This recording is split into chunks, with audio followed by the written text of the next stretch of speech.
కూర్చోవడం కాదు. ఈరోజు దాడి చేస్తారంట. ఇది రాజకీయమేనా? ఇది ప్రజాస్వామ్యమా? ఎన్నికల్లో కూడా ఇదే వైఖరితోని మీ అధికార దుర్వినియోగం, పోలీసుల దుర్వినియోగం, మీ బలాన్ని, మీ డబ్బుని భారతీయ జనతా పార్టీ అభ్యర్థులను బెదిరించారు. చాలామంది భారతీయ జనతా పార్టీ ఒక మీద గెలిస్తే, సపోర్ట్తో గెలిస్తే వాళ్ళని కూడా బెదిరించి బీజేపీ రాకుండా చేస్తున్నారు. రెండు పార్టీలు కూడా, కాంగ్రెస్, బీఆర్ఎస్ పార్టీ, రెండు పార్టీలు కూడా బీజేపీని గెలవనీయకుండా చేసే ప్రయత్నం చేశారు. కానీ మిత్రులారా, గుర్తుపెట్టుకోవాలి, మనం ఇది కేవలం ప్రారంభం మాత్రమే. గ్రామాల నుంచి బీజేపీ ముందుకు వస్తూ ఉంది. గ్రామాల్లో బీజేపీకి మద్దతు పెరుగుతూ ఉన్నది.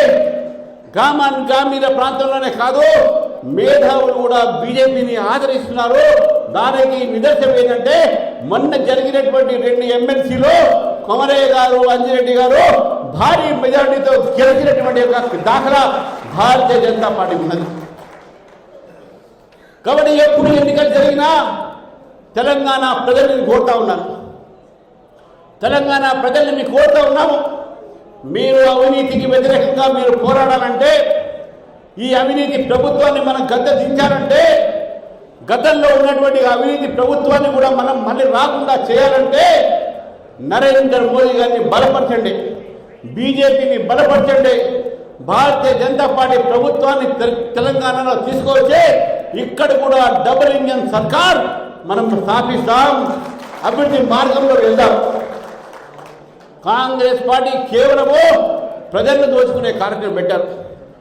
ఏ ఒక్క కార్యక్రమం కూడా మీరు అడుగుతా ఉన్నాను మిమ్మల్ని, రైతులకు రైతు బంధు ఇచ్చారా? కానీ ప్రధానమంత్రి నరేంద్ర మోదీ గారు ప్రధానమంత్రి కిసాన్ సమ్మాన్ యోజన కింద ప్రతి రైతుకు, అర్హులున్న రైతుకు 6,000 రూపాయలు తప్పకుండా వారికి బ్యాంక్ అకౌంట్లో పడుతూ ఉన్నది. మీరు మాత్రం రైతుల గురించి మాట్లాడలేదు. పత్తి మీద మేము ఎంఎస్పీ ఎన్నోసార్లు, పత్తి రైతు కానీ, ఇటు వరి రైతు కానీ, ఏ రైతు కూడా నష్టం చేయకుండా ఈరోజు భారతీయ జనతా పార్టీ ఫసల్ బీమా యోజన తీసుకొస్తే ఈ ప్రభుత్వం ఎందుకు దాన్ని అమలుపరచట్లేదని చెప్పి అడుగుతా ఉన్నాను. కేంద్ర ప్రభుత్వం తీసుకొచ్చిన అనేక పథకాలని ఈరోజు రాష్ట్ర ప్రభుత్వం మీరు కారేస్తూ ఉన్నారు. కేంద్ర ప్రభుత్వం ఇప్పటి వరకు 12 లక్షల కోట్ల రూపాయలు తెలంగాణకి ఇచ్చింది. ఈ అభివృద్ధి కూడా తెలంగాణలో నరేంద్ర మోదీ గారి వల్ల అయిందనే విషయాన్ని కూడా మనం గుర్తుపెట్టుకోవాలి. ఈ రెండు పార్టీలు కూడా చేసింది ఏం లేదు. ఒక పార్టీ దోచుకున్నది ఎంట పంచుకోవాలని కొట్లాడుతూ ఉన్నారు, ఇంకో పార్టీ మిగిలింది ఏ విధంగా దోచుకోవాలని చెప్పి వాళ్ళు ఆలోచిస్తూ ఉన్నారు. రాష్ట్రం కోసం ఆలోచించే పార్టీని కావు.